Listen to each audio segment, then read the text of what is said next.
What's going on, guys? Hope you're having a great day today. My name is Jeff from Zappos.com, and together we're going to be checking out the Havok XC2 Flat from Saucony.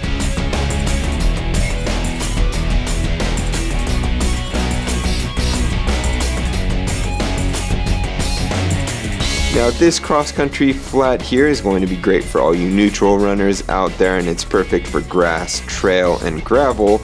And those are the most common types of surfaces you'll be running on anyway when you're running cross country. So this is going to be great for your races.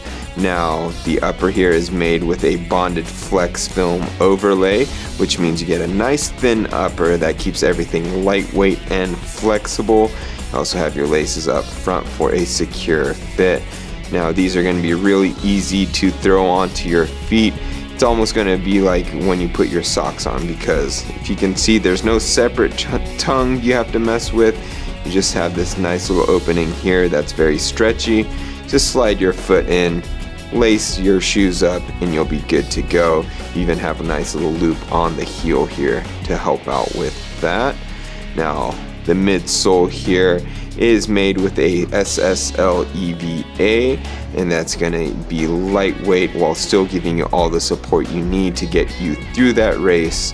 And this all sits on top of this chevron lugged rubber outsole that has plenty of traction for all those surfaces that I mentioned in the beginning. So don't be left behind and get some lightweight flats like these ones. They're from Saucony.